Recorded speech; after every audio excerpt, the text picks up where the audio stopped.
Well, the LAPD is on a mission to boost its ranks of volunteer reserve officers following recent spikes in crime. The reserve program allows everyday citizens with regular jobs to fulfill a secret desire to protect and serve. Gil Reyes has part 2 of our special report. At 9 in the morning, Sammy Hsu begins his workday, fixing computer problems at a high-profile environmental law firm. But ever since childhood, he's had a secret wish, to become a police officer. But this didn't sit well with his immigrant parents. I'm Asian, and a lot of Asian communities, generally they don't necessarily see, or they don't necessarily encourage their kids to become police officers. Everybody wants them to become an attorney or a doctor. So that was never actually presented to me as a career path. When I first told my parents about joining the reserve program, they're like, "Why do you want to do that?" The great thing about it is you've already established yourself in a certain career, but yet you're able to volunteer and participate as a police officer as well and give back to the community. 10 hours later, Sammy Hsu has transformed from mild-mannered computer guy to armed and ready LAPD reservist. At 7 p.m. roll call at LAPD's Olympic Division, we meet other volunteers like him, like Omar Ricci, computer technician by day, lawman by night. He says being a civilian gives him an edge that most full-time cops don't have.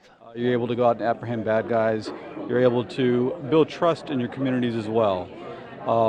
With so much happening in the nation and so much criticism in law enforcement, as reserve officers, I think we are in a special place to build that trust with our communities. Tonight, 17 reservists join full-time officers for Operation Hide and Seek.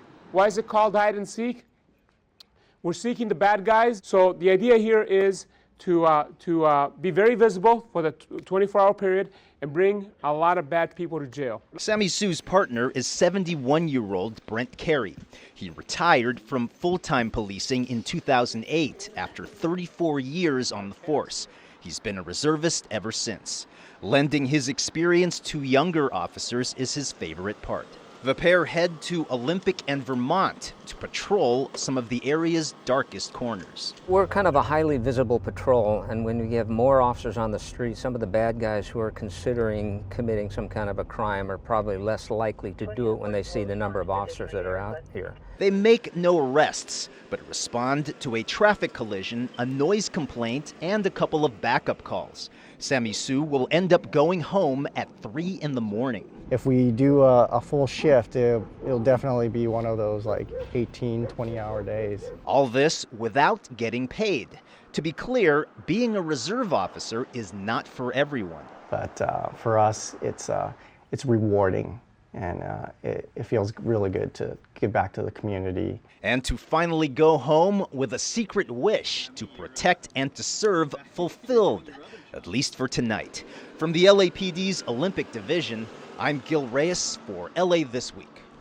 LAPD reservists are required to volunteer at least 16 hours a month. Sammy Hsu says he often puts in many more hours than that because he loves policing so much. And by the way, his parents are now okay with his decision to join the reserves.